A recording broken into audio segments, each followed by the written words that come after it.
I've seen some entitled people in my day, but this HOA Karen actually had the balls to call the cops on me for not giving her free gas from my own pump. Picture this level of insanity. I'm minding my own business, filling up my truck when Brenda Ashworth, think every nightmare neighbor rolled into one person, comes marching across my driveway like she's conducting a military inspection.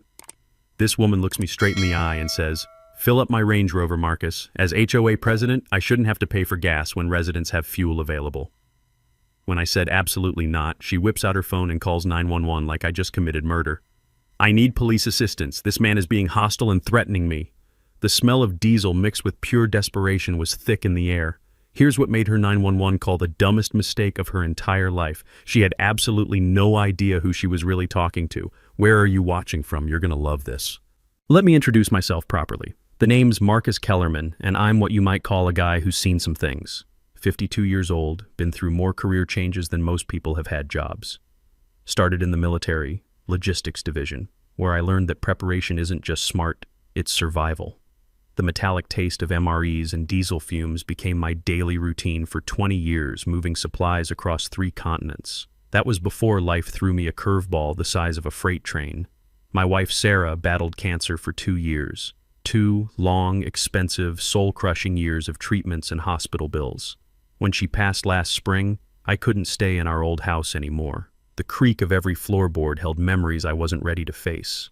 So I packed up, sold everything, and moved to Willowbrook Estates, a nice little subdivision where property was cheap and neighbors supposedly minded their own business. Or so I thought.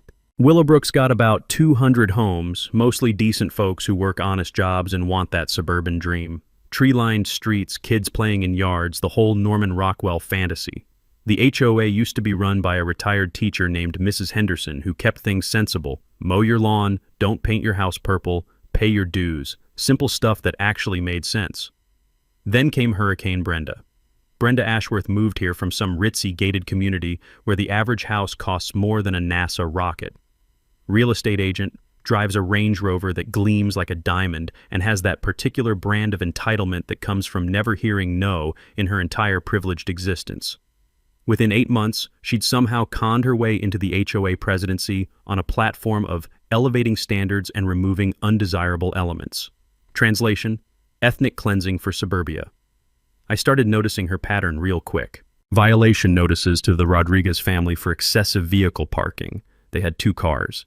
Fines for old Mr. Orion's vegetable garden being inconsistent with neighborhood aesthetics. Harassment letters to the young black couple who dared to install a basketball hoop. Meanwhile, her white neighbors with identical setups. Radio silence. Now, about my fuel pump. When I bought my place, it came with a perfect garage and workshop space for restoring vintage trucks. The previous owner had been a farmer with proper agricultural permits for personal diesel storage, completely legal, professionally installed, inspected annually by the fire marshal. The sweet smell of diesel mixed with motor oil became my therapy after losing Sarah. The pump setup is gorgeous, professional-grade equipment, safety features that exceed code requirements, clear private property signage. Cost me 15 grand to update, but during the last power outage, I was the only guy with reliable fuel for generators. Helped 3 elderly neighbors keep their medical equipment running. That's when Brenda targeted me. She came clicking over one morning in those ridiculous designer heels. You could hear her approaching like a tap-dancing spider. Started interrogating me about zoning compliance and community resources like she was conducting a federal investigation. When I showed her the permits and agricultural exemption, her face went sour as expired milk. "Well," she sniffed, "we'll just see about that." Within a week, I got my first violation notice, $500 fine for unauthorized commercial activity. The letter was longer than my military discharge papers, and about as friendly as an IRS audit. Apparently, my fuel pump was creating unfair advantages and attracting undesirable traffic patterns. I spent 3 hours researching HOA covenants, printed documentation proving my pump was completely legal, and hand-delivered my response with a smile. Figured I'd educated her, case closed. That's when I learned something important about entitled people. They don't want to be right, they want to win. And Brenda had apparently decided that this blue-collar veteran with his industrial equipment was going to be her first scalp in the battle for Willowbrook's improved image. The acrid smell of her cheap perfume lingering in my driveway should have been my first warning. This woman was about to make my life very interesting. 3 days after I delivered my legal documentation, Brenda called an emergency HOA board meeting. Emergency. Like my fuel pump was about to explode and level half the county. The community center smelled like stale coffee and broken dreams, that distinctive mix of industrial carpet cleaner and decades of neighborhood drama. 30 confused neighbors sat in squeaky folding chairs under fluorescent lights that buzzed like dying insects. The metallic taste of tension filled the air. Brenda had prepared a PowerPoint presentation about my fuel pump, because apparently that's what passes for crisis management in suburbia these days. "Ladies and gentlemen," she announced, clicking her laser pointer like she was targeting enemy positions, "we have a serious safety hazard that requires immediate action." Up flashed a photo of my fuel pump with dramatic red arrows pointing at it like evidence from CSI. She'd even added scary captions in bold red text: "Explosion risk" and "Environmental hazard." The woman had clearly missed her calling in disaster movie marketing. "This unauthorized commercial installation poses significant risks to our families, our children, and our property values," she declared with the drama of someone announcing the apocalypse. I raised my hand politely. "Ma'am, I provided documentation proving the floor recognizes only board members during formal presentations." She cut me off with a smile that could freeze hell itself. Here's where it got interesting. Brenda had actually done her homework, sort of. She'd researched fire codes and zoning ordinances, even pulled up some obscure county regulations about fuel storage. The problem was, she'd completely missed the agricultural exemptions that made my setup bulletproof legal. Back in my military days, we had a saying about officers who'd read half the manual and thought they knew everything. They were the most dangerous people on base because they had just enough knowledge to be confidently wrong. She spent 15 minutes describing disaster scenarios straight from bad action movies. Explosions leveling city blocks, environmental contamination turning Willowbrook into Chernobyl, insurance companies fleeing in terror, property values crashing harder than the stock market in 1929. The crowd was eating it up like free cake at a church social. Neighbors who'd waved at me for months suddenly looked at me like I was cooking meth in my garage. The nervous shuffle of people shifting in cheap plastic chairs filled the room. "Therefore," Brenda announced with prosecutorial satisfaction, "I motion for an immediate $1,000 fine and 48-hour removal deadline. All in favor?" 4 hands shot up faster than rockets at Cape Canaveral. That's when I stood up. My chair screeched against linoleum like nails on a chalkboard, cutting through the silence. "Before you vote," I said in that calm tone 20 years of military service develops, "might I suggest reviewing actual facts instead of Hollywood fiction?" I walked forward carrying a manila folder thick as a phone book. The room temperature seemed to drop as Brenda realized I'd come prepared for war. "First," I said, pulling out official documents, "here's last month's Fire Marshal Safety Inspection Report. Passed with flying colors. Marshal Henderson noted my installation exceeds current safety standards by a significant margin." Murmurs rippled through the crowd like waves in a disturbed pond. "Second, here's my agricultural exemption paperwork, properly filed with the county and renewed annually for 3 years, completely legal under state and federal law." The murmurs grew louder as reality penetrated the manufactured panic. "Third, confirmation from my insurance company, full coverage, complete liability protection. They actually reduced my premiums because of the advanced safety features." Then came the mini twist that changed everything. "Oh, and Fire Marshal Henderson, he's sitting right there in the 3rd row. Jim, why don't you tell folks about these safety hazards that have Brenda so concerned?" Fire Marshal Jim Henderson stood up grinning like he'd won the lottery. "Folks, I've inspected hundreds of fuel installations in 30 years. Marcus's setup is textbook perfect. Hell, it's safer than most commercial gas stations if I'm being honest." The room exploded. Neighbors demanded explanations. Board members shuffled papers nervously. Someone actually started applauding. Brenda's face cycled through more colors than a mood ring having a seizure. Her desperation mixed with overpriced perfume created a nauseating cocktail. "Well," she stammered, voice cracking, "safety isn't the only concern. Property values, aesthetics, traffic patterns." "Actually," interrupted Dorothy Martinez, sweet elderly neighbor from 2 streets over, "during last winter's power outage, Marcus kept my husband Harold's oxygen machine running all night. His fuel pump literally saved Harold's life." That opened the floodgates.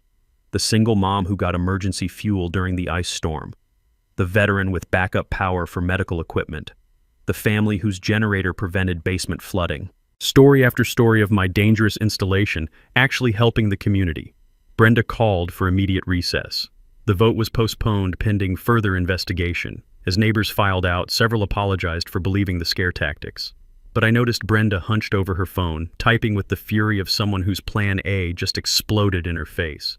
The sharp clicking of her acrylic nails on the screen sounded like tiny hammers building something unpleasant. Round one was mine, but something told me Brenda Ashworth was just getting started. 2 weeks of blissful silence made me think maybe Brenda had finally gotten the message. Should have known better. You don't back down a woman who considers designer handbags a constitutional right without serious retaliation. I was in my garage Tuesday morning, elbow deep in rebuilding a carburetor for my '73 Chevy, when unfamiliar voices drifted in from my driveway. The sweet smell of motor oil and metal shavings couldn't mask my sudden unease. Through the window, I spotted a guy in a polo shirt and clipboard talking into a radio. Official looking. The kind of official that makes your stomach drop even when you've done nothing wrong. City zoning inspector. I wiped my hands on a shop rag. The rough terry cloth felt like sandpaper against my oil-stained fingers, and headed outside to face whatever fresh hell Brenda had unleashed. Mr. Kellerman? The inspector was maybe 30, earnest face, probably went into government work thinking he'd save the world. I'm Dave Morrison from City Planning. We received a complaint about unauthorized commercial activity at this address. Commercial activity? I kept my voice level, though my brain was racing through Brenda's latest creative fiction. Anonymous tip claimed you're operating an unlicensed fuel station, selling gasoline to residents. He glanced at his notes with the weariness of someone who'd investigated too many neighbor disputes. Complaint alleges multiple vehicles at all hours, environmental violations, possible tax evasion. The accusation was so ridiculous I almost laughed. Instead, I invited him to inspect everything, offered complete documentation, even gave him Marshall Henderson's direct number. The inspection took an hour, every safety protocol verified, every permit confirmed, every environmental standard exceeded by a country mile. Honestly, Mr. Kellerman, Dave said, closing his tablet with obvious relief, this is one of the most properly installed private fuel systems I've ever seen. Whoever filed this complaint either seriously misunderstood what they were seeing or they were lying through their teeth. I didn't say that, but his expression told the whole story. That's when Brenda made her grand entrance, timing worthy of a Broadway diva. She came clicking across the street in those ridiculous heels, waving a folder like it contained nuclear launch codes. The sharp staccato of designer shoes on asphalt announced her approach like a drum roll before disaster. Inspector Morrison? I'm Brenda Ashworth, HOA president. I hope you're taking this serious violation of our community standards appropriately. Dave shifted uncomfortably. Ma'am, I've completed my inspection. There are no violations here. The installation is completely legal and properly permitted under agricultural exemptions. Brenda's confident smile cracked like cheap paint in summer heat. But the environmental concerns? The safety hazards? The obvious commercial sales operation? No evidence of commercial activity whatsoever. No environmental violations detected. Safety standards actually exceed current requirements.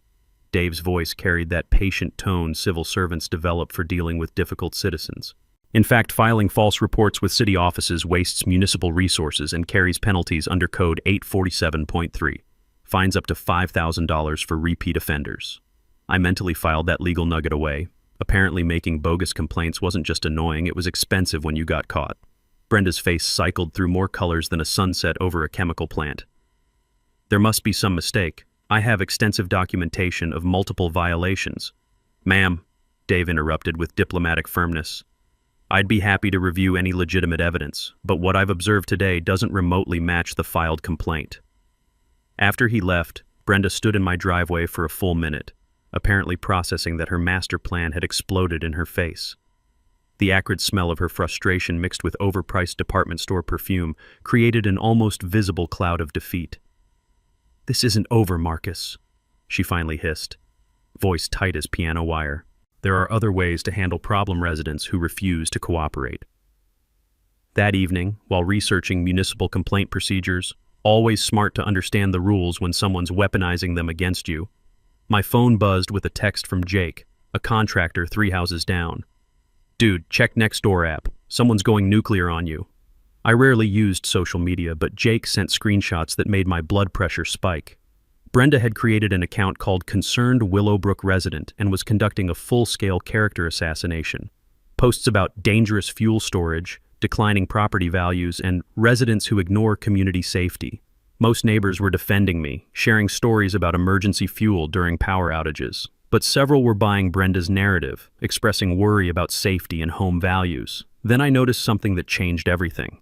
3 of the most vocal anti-Marcus accounts were created in the past week, with profile photos that screamed stock image. Someone was manufacturing neighborhood outrage with fake profiles. The mini twist hit like ice water in my veins. Brenda wasn't just targeting me anymore. She was trying to poison the entire community against me through digital manipulation and manufactured consensus. I screenshotted everything, documented the fake accounts, and started building a comprehensive file. If Brenda wanted digital warfare, she'd picked the wrong opponent. 20 years of military logistics teaches you to think several moves ahead and always have contingency plans. The metallic taste of anger mixed with cold anticipation. Brenda was getting desperate, making careless mistakes. And desperate people with secrets tend to reveal more than they ever intended. Time to go on offense. The next morning I was enjoying my first cup of coffee. That perfect moment when the world's quiet except for birds chirping and the distant rumble of early commuters. When an unmarked sedan crept into my driveway like a hearse at a funeral. 2 people climbed out. A woman in a wrinkled business suit and a guy who screamed wannabe private investigator louder than a carnival barker.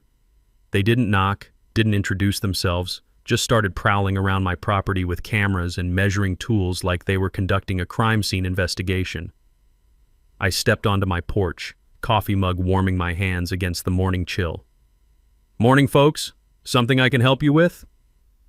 The woman glanced up from her tablet with all the warmth of a tax auditor. "Property assessment. Routine neighborhood evaluation for insurance compliance purposes." "Interesting," I said, taking a deliberate sip of coffee. Considering my insurance company didn't mention scheduling any assessment. "Mind showing me some official identification?" That's when things got spicy. Buzzcut stepped forward with the swagger of someone who'd watched too many cop shows. "Sir, we have legitimate business conducting this evaluation. I strongly suggest you return inside your residence." 20 years of dealing with military wannabes had fine-tuned my ability to spot fake authority from 50 yards away. All bark, zero actual bite. "I strongly suggest you remove yourselves from my private property before I contact actual law enforcement officials." They retreated, but not before Buzzcut snapped about 50 photos of my fuel pump from every conceivable angle. The whole encounter reeked of amateur hour. People pretending to possess authority they'd never legitimately earned. 2 hours later, my phone rang with an unknown number. Usually ignore those, but instinct made me answer. "Mr. Kellerman, this is Rick Santos from Apex Investigations. We need to discuss Brenda Ashworth immediately." My coffee suddenly tasted like pennies. "I'm listening." "She hired my firm to investigate you, specifically requested anything illegal, embarrassing, or compromising. Offered a $5,000 bonus for information that could result in your arrest or forced relocation." The sheer audacity took my breath away. "And you're sharing this information because when I conducted your standard background check, I discovered exactly who you are professionally." His voice carried genuine professional respect mixed with obvious embarrassment. "Mr. Kellerman, this woman hired me to dig up dirt on a police chief. Did she honestly think I wouldn't discover that crucial detail?" The mini twist hit like lightning splitting an oak tree. Brenda had been so obsessed with harassing some random blue-collar homeowner that she'd never bothered researching what I actually did for a living. She'd literally hired a private investigator to find criminal dirt on the guy who ran the local police department. "She has no idea about my profession?" I asked, though her cluelessness was becoming crystal clear. "Absolutely none. When I informed her you were law enforcement, she accused me of fabricating excuses and demanded I continue digging. That's when I decided this conversation was necessary." I thanked Rick for his professional integrity and hung up, mind spinning like a turbocharged engine. Brenda had just crossed into territory she didn't even know existed. Hiring investigators to harass law enforcement officers wasn't just monumentally stupid. Depending on interpretation, it could constitute intimidation of a police official, which carries felony-level consequences in most jurisdictions. But the real nuclear bomb dropped that afternoon. I was underneath my truck changing oil when dispatch called with news that made me nearly crack my skull on the undercarriage. "Chief, we've got a unique situation here. Someone filed a formal harassment complaint against you. Intimidation, stalking, abuse of authority." The metallic taste of disbelief mixed with motor oil residue in my mouth. "Who filed this complaint?" "Brenda Ashworth, 425 Maple Street, claims you've been conducting surveillance, making threatening gestures, using your police position to intimidate her family members." I had to laugh despite myself. This woman had just filed a completely fabricated police report against the actual police chief for behavior that existed solely in her overactive imagination. The irony was thick enough to serve at Thanksgiving dinner. "Route it through standard investigative channels," I instructed dispatch. "Assigned to Lieutenant Martinez, I'm recusing myself due to obvious personal involvement." "You certain, Chief? This complaint is transparently bogus." "That's precisely why we handle it by official protocol. Let proper investigation demonstrate it's bogus." Within 2 hours, Lieutenant Maria Martinez sat in my kitchen with digital recording equipment and official paperwork. Sharp, thorough, absolutely no-nonsense officer who'd earned her rank through excellent police work rather than political connections. "This is awkward as hell, Chief," she admitted, the rich aroma of fresh coffee mixing with lingering motor oil scents from my work clothes. "But I'm required to ask, any validity to these stalking or intimidation allegations?" "Maria, I've spoken directly to this woman exactly twice in the past month. Both occasions in public settings, both times with witnesses present, both conversations initiated by her." "Security footage available?" "Every angle documented. Motion sensors, timestamps, complete coverage." I showed her the relevant clips on my phone. "Ironically, she's trespassed on my property more frequently than I've appeared on public streets near her residence." And Maria reviewed the evidence, shaking her head with professional disgust. "Chief, I've investigated some spectacularly stupid false complaints, but filing fabricated charges against your own police chief, that requires Olympic-level stupidity." After Maria completed her investigation and left with a recommendation of unfounded complaint with evidence of harassment pattern, I sat on my porch with a cold beer, watching sunset paint Willowbrook's manicured lawns in golden light. Brenda had just committed the greatest strategic blunder of her entitled life. Time to stop playing defense. That weekend, I did what any reasonable person would do when dealing with escalating HOA harassment. I dove into public records. Call it professional curiosity, call it due diligence. When someone's targeting you this aggressively, you need to understand what you're really dealing with. Willowbrook's HOA financial records are public information, available online for any homeowner who bothers to look. Most people don't. Big mistake. I pulled up the last 8 months of expenses since Brenda took over, and what I found made my coffee taste like battery acid. The glow of my laptop screen felt harsh against my eyes as the numbers painted a picture uglier than I'd imagined.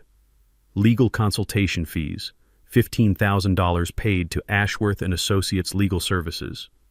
Ashworth, as in Brenda's maiden name, as in her brother-in-law's law firm that handles her personal real estate litigation. Landscaping contract, $8,200 to Premier Grounds Management, owned by Brenda's nephew Derek, a 22-year-old kid whose previous experience was mowing his mom's lawn twice a summer. Security consultation, $6,500 to Residential Safety Solutions, run by Brenda's cousin Mike, whose most recent job was hawking cell phone cases at the mall. Emergency roof repairs, $12,400 to Quality Construction Solutions, Brenda's other brother-in-law's outfit, despite the community center roof being installed just 3 years ago. The pattern was crystal clear, and it made my stomach turn. Every major HOA contract approved since Brenda's election had gone to her relatives, with prices inflated like balloons at a kid's birthday party. Total estimated theft, $47,000 in 8 months of systematic family enrichment.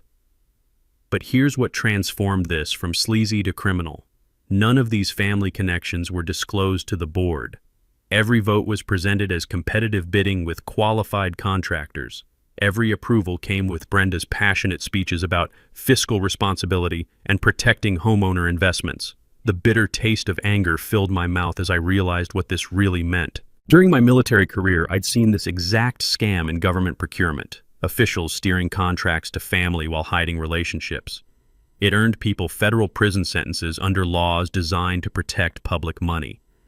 In civilian life, it's called conflict of interest concealment.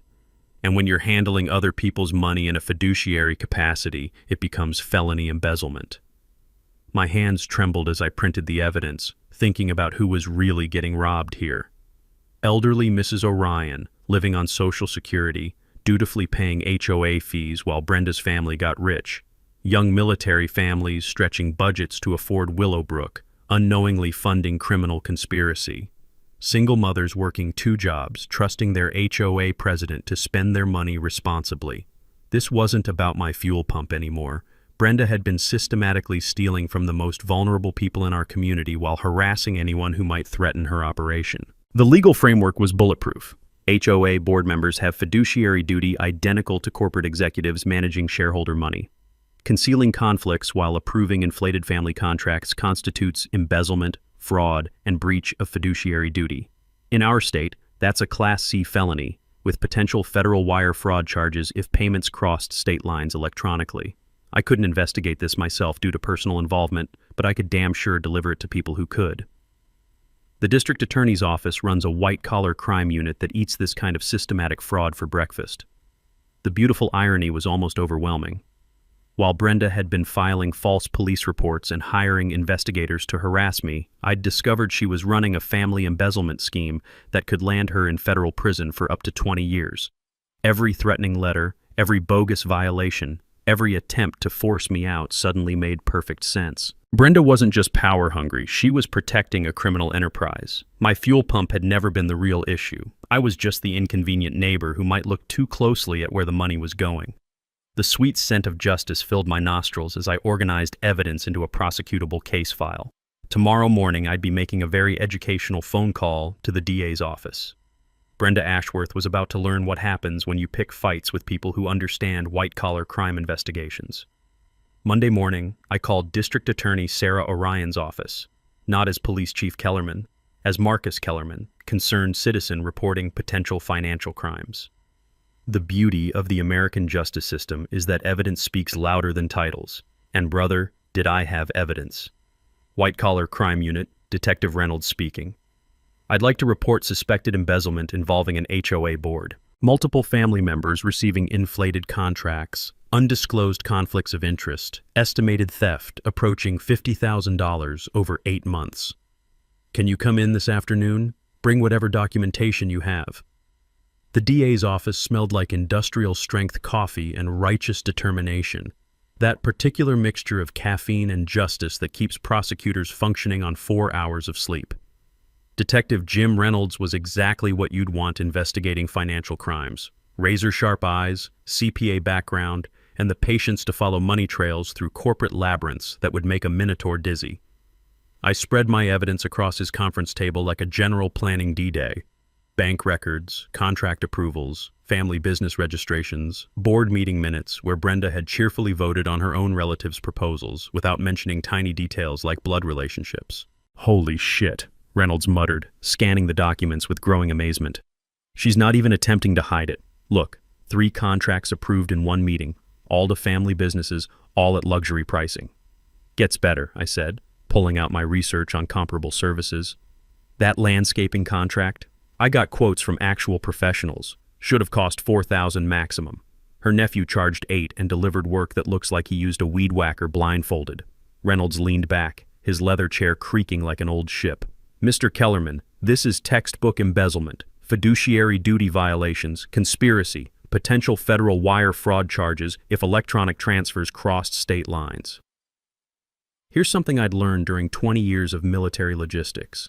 Complex operations succeed through methodical coordination and strategic patience. Reynolds explained the prosecution timeline: forensic accounting reviews, witness interviews, coordination with state HOA oversight boards. The key insight that every homeowner should understand: rushing financial crime cases gives defense attorneys procedural holes to exploit, but building them systematically creates convictions that stick permanently. Timeline for solid charges? I asked. 6 to 8 weeks minimum.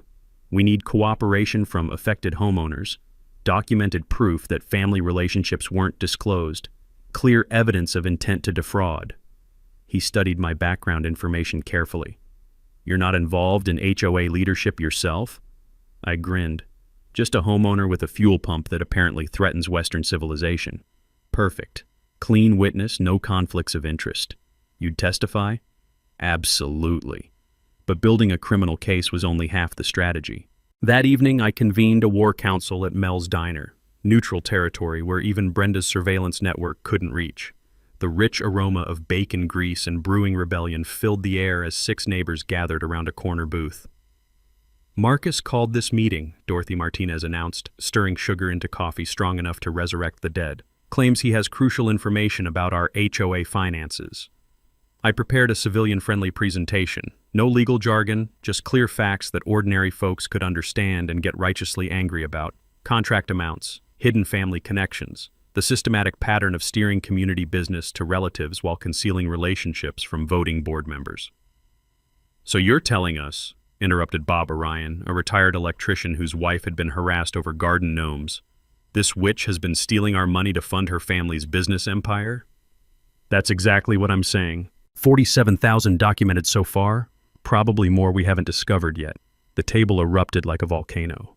Questions, outrage, demands for immediate vigilante justice. I let them vent their fury, then pulled out my strategic ace. Here's our battle plan. The DA's building an airtight criminal case, but that takes time. Meanwhile, we organize a special HOA meeting demanding complete financial audit and vote of no confidence. Are we legally allowed to do that? Asked Janet Williams, a young mother who'd been fined for her children's sidewalk chalk masterpieces. Dorothy whipped out a dog-eared copy of HOA bylaws like she was drawing a pistol. Article 7, Section 3. Any 10 homeowners can petition for special meetings. Simple majority can remove board members for documented cause. I'd spent countless hours studying those bylaws, searching for procedural weapons we could deploy. Brenda might understand real estate law, but HOA governance procedures weren't her specialty. We had multiple legal avenues for her removal if executed correctly. Timing is absolutely crucial, I emphasized.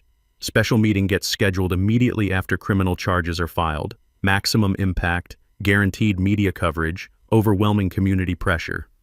What about retaliation? Bob asked nervously. She's been pretty vicious to anyone who crosses her path. That question opened the door for my trump card revelation. Folks, I should probably mention something important. I'm Police Chief Marcus Kellerman. Brenda's been filing false reports and hiring investigators to harass me for months, completely unaware of who she was really targeting. The silence stretched like taffy before Dorothy burst into delighted laughter. You mean this entitled princess has been trying to intimidate our police chief? Sweet Jesus, that woman is dumber than a box of broken hammers. The metallic taste of impending victory filled my mouth as we coordinated witness statements, organized documentation, and planned our community uprising. Each neighbor contributed stories of Brenda's harassment, evidence of discriminatory enforcement, proof that her community improvement crusade was really elaborate cover for systematic financial crimes. By closing time at Mel's Diner, we had assembled enough ammunition to end Brenda's criminal empire permanently. While we were building our case, Brenda was apparently building her own version of Armageddon. Wednesday morning brought her most desperate gambit yet.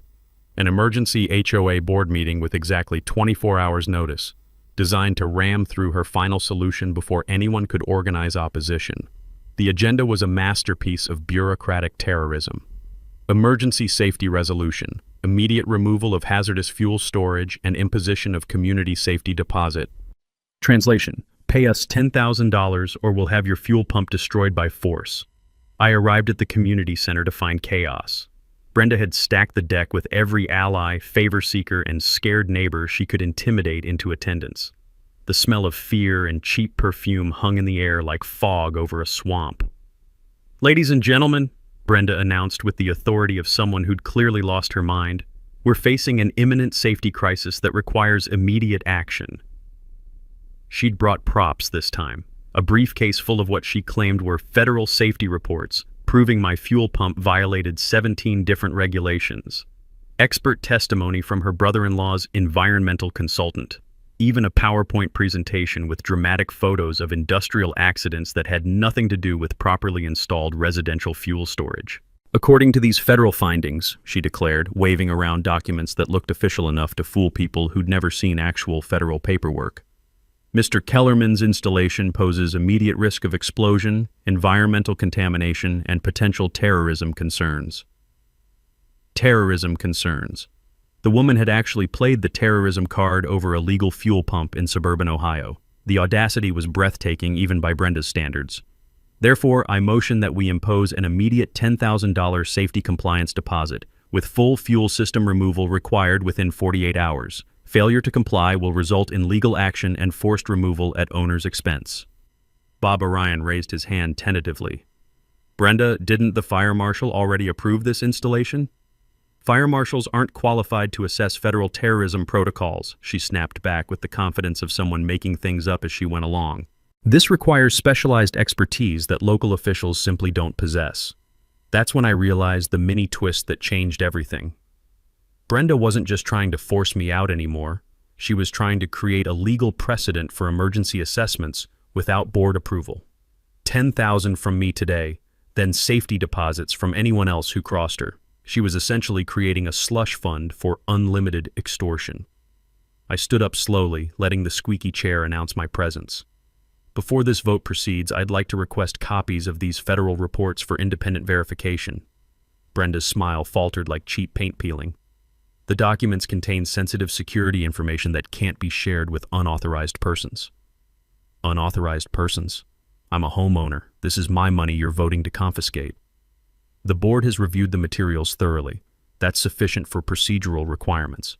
Here's something every homeowner should know. When someone claims documents are too sensitive to share with people affected by their contents, those documents either don't exist or contain information that contradicts the claims being made. It's the oldest scam in bureaucratic history. Actually, I said, pulling out my phone, I'd like to call the Federal Environmental Protection Agency to verify these protocols. Should just take a minute. The color drained from Brenda's face like water from a broken sink. That's not necessary. The board has already verified. EPA Emergency Hotline, this is Agent Morrison, came the voice through my speakerphone. I'd called ahead and arranged this little demonstration with a friend from my federal law enforcement contacts. Agent Morrison, this is Marcus Kellerman in Willowbrook, Ohio. We're dealing with an HOA claiming federal terrorism protocols require immediate removal of a legally installed residential fuel pump. Could you verify if EPA has any such requirements? Sir, the EPA has no protocols requiring removal of properly permitted residential fuel storage. Terrorism assessments are handled by Homeland Security, and they don't regulate private fuel pumps unless they exceed commercial quantities. The room erupted. Neighbors who'd been scared into supporting Brenda's motion suddenly realized they'd been fed premium-grade bullshit. Board members started demanding to see the federal reports that apparently didn't exist. Furthermore, Agent Morrison continued helpfully, anyone claiming to possess federal terrorism documents without proper security clearance could be violating national security laws. Brenda looked like she was about to faint. The briefcase full of fake federal reports suddenly seemed very heavy in her hands. We need to postpone this vote pending further review, she stammered, gathering her props like a stage magician whose tricks had been exposed.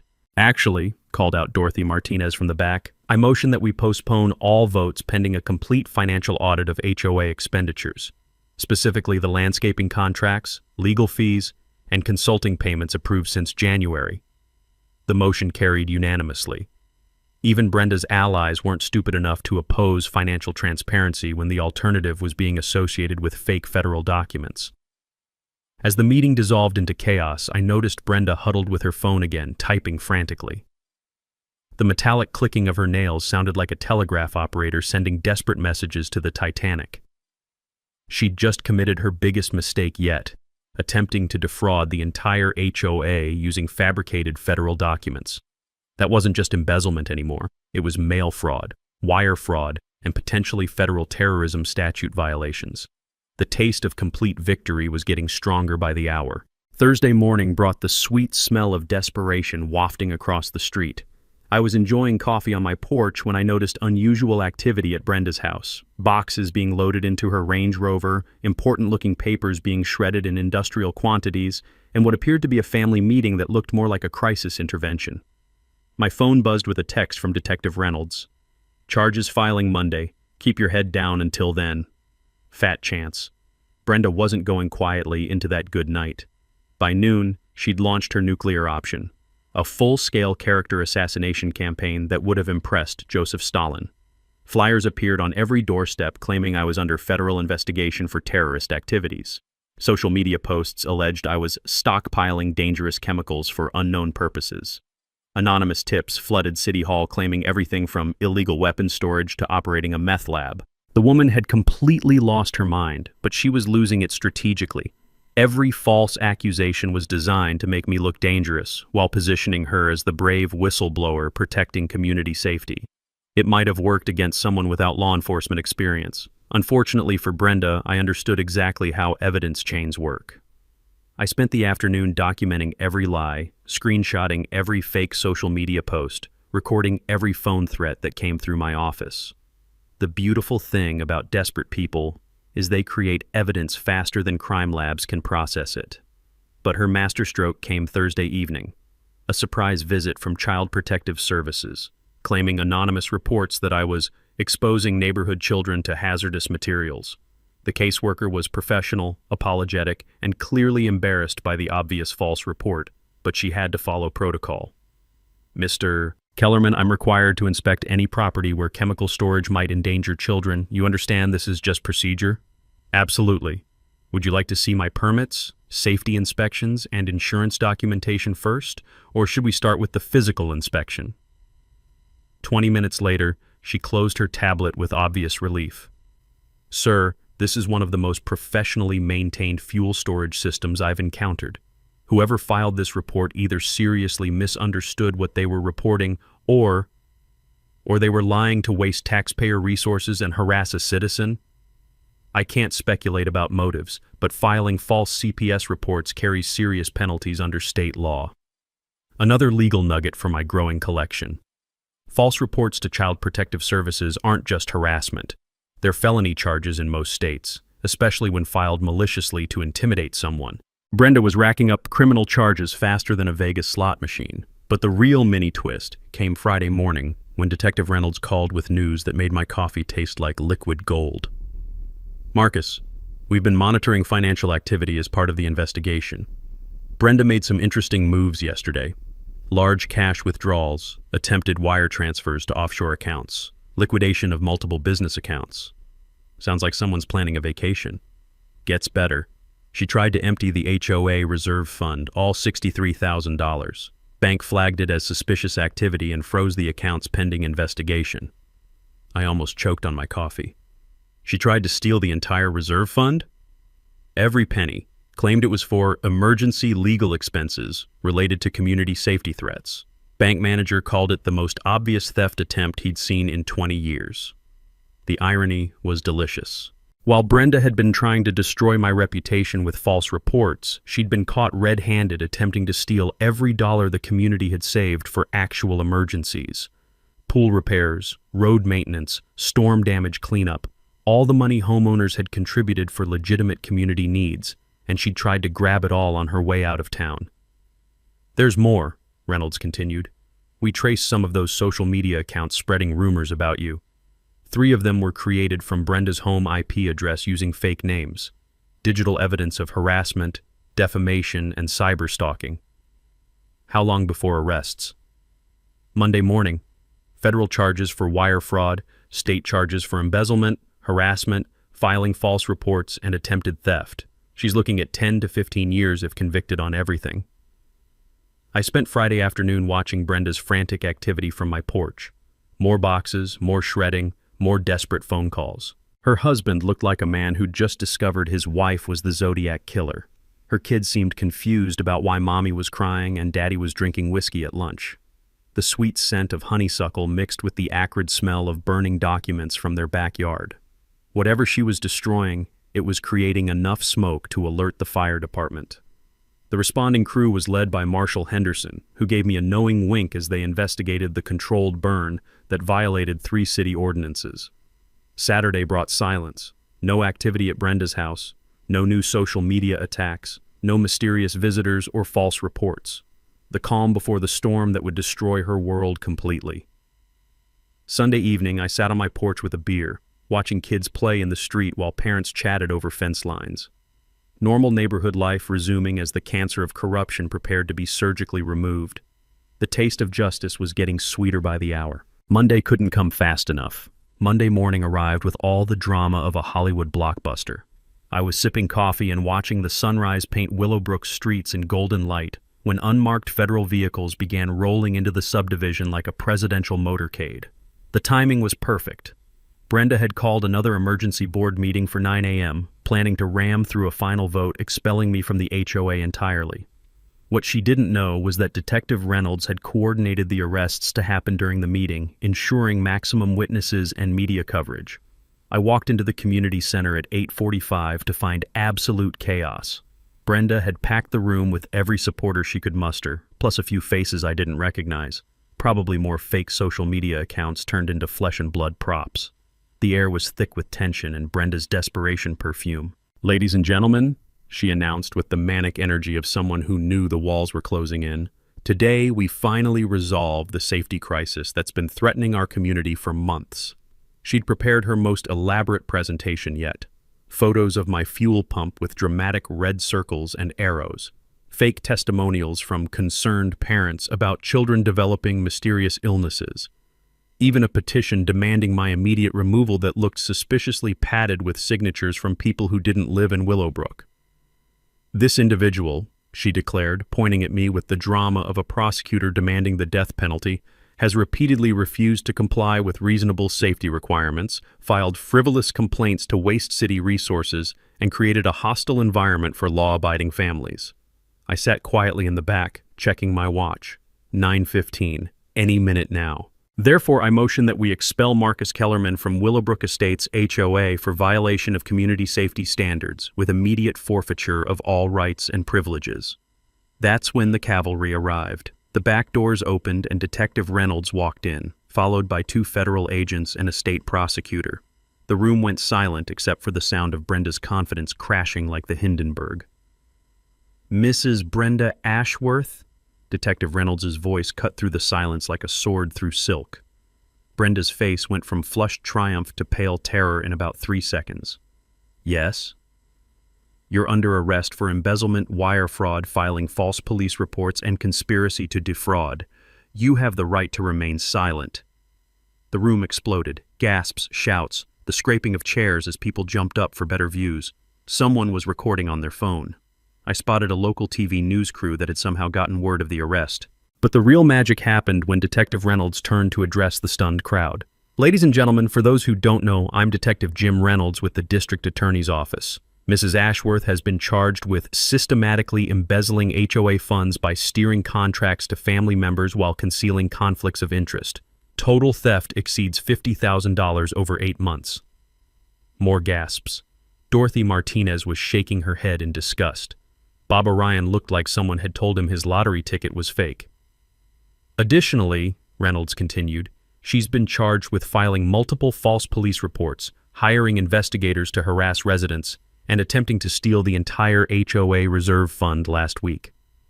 That's when I stood up for my mic drop moment. "Brenda," I said, my voice carrying clearly through the stunned silence, "you've been demanding I remove my fuel pump for months, filing false reports, hiring investigators, claiming I'm some kind of terrorist threat." I paused, letting the tension build like a symphonic crescendo. "Too bad you never bothered to find out that I'm Police Chief Marcus Kellerman and you've just been arrested for exactly the kind of crimes I've spent 20 years putting people in prison for." The silence lasted exactly 2 heartbeats before the room erupted like Mount Vesuvius. Neighbors demanding explanations, board members claiming they had no idea about the financial crimes. Someone actually started applauding. Brenda's face cycled through more emotions than a theater major's final exam. Shock, rage, disbelief, terror, and finally the cold realization that her world had just ended completely. You're, she stammered, handcuffs clicking into place with the finality of a tomb closing. "The police chief you've been filing false reports against for 3 months? Yeah. Surprise." As federal agents led her away, the local TV crew caught every moment. The footage would be on evening news within hours. HOA president arrested for embezzlement had been harassing police chief. The remaining board members called for an immediate vote dissolving all of Brenda's motions and scheduling emergency elections. The vote was unanimous. Dorothy Martinez stood up with a grin that could power the eastern seaboard. I nominate Marcus Kellerman for emergency HOA president until proper elections can be held. I respectfully decline, I said, raising my coffee cup in salute. I've got a police department to run and a fuel pump to maintain, but I'll help however I can to clean up this mess. The taste of complete victory mixed with excellent community center coffee as neighbors surrounded me with apologies, thanks, and requests for advice on emergency preparedness. Justice had been served with a side of poetic irony. 6 months later, Willowbrook Estates had transformed from a community terrorized by petty tyranny into something that actually resembled the neighborhood we'd all hoped to live in when we moved here. Brenda Ashworth pled guilty to federal embezzlement charges and received 18 months in federal prison, plus 3 years probation and full restitution of the $67,000 she'd stolen. Her real estate license was permanently revoked, and her family's business empire collapsed faster than a house of cards in a hurricane. The judge specifically noted that her pattern of harassment against a law enforcement officer demonstrated callous disregard for both the law and basic human decency. The money was returned to the HOA within 60 days, and we put it to work immediately. New playground equipment for the kids, road repairs that were actually needed instead of imaginary, a community emergency fund that helped 3 families during the tornado season. But the real transformation was cultural. The new HOA board, led by Dorothy Martinez, operated with radical concepts like transparency, accountability, and treating neighbors like human beings instead of potential violations. Meeting minutes were published online. Contracts were competitively bid. Board members who had conflicts of interest actually disclosed them instead of hiding behind fake documentation. My fuel pump became something of a neighborhood celebrity. During the ice storm in February, I helped keep generators running for 8 families, including the Martinez's home where Harold's medical equipment literally kept him alive. The fire department now uses my setup as an example of proper residential fuel storage in their safety seminars. I established the Neighbors Helping Neighbors emergency preparedness program using a portion of the recovered funds. Free workshops on home security, emergency planning, and yes, legal fuel storage for anyone interested. We've helped 12 families install their own backup systems, all properly permitted and up to code. The program expanded beyond emergency prep, financial literacy classes for young families, HOA rights education for first-time homeowners, legal clinics where people learn about their actual rights instead of accepting whatever authority figures tell them. Knowledge, it turns out, is the best defense against corruption. I even started a scholarship fund for children of veterans and elderly residents, the people Brenda had targeted most viciously. Last month, we sent Jake Martinez to community college to study automotive technology. Kid's got natural talent and deserves a shot at building something better than his family could afford before. The story gained national attention after the arrest footage went viral. HOA Karen picks wrong neighbor, he's the police chief, became an internet sensation with over 2 million views. I've received interview requests from news outlets, podcasts, even a true crime documentary series. Most I declined, but I did a few community policing seminars sharing the lessons learned. The broader impact has been significant. State legislation now requires HOA board members to undergo basic training on fiduciary duty and conflict of interest disclosure. The Willowbrook provisions mandate independent auditing for HOAs managing over $50,000 annually. 3 other states have passed similar reforms. Federal task forces are investigating HOA corruption nationwide, using our case as a template for identifying the warning signs. Turns out Brenda wasn't unique, just uniquely stupid about who she chose to target. Personally, this whole experience taught me something about community policing that 20 years of badge work hadn't.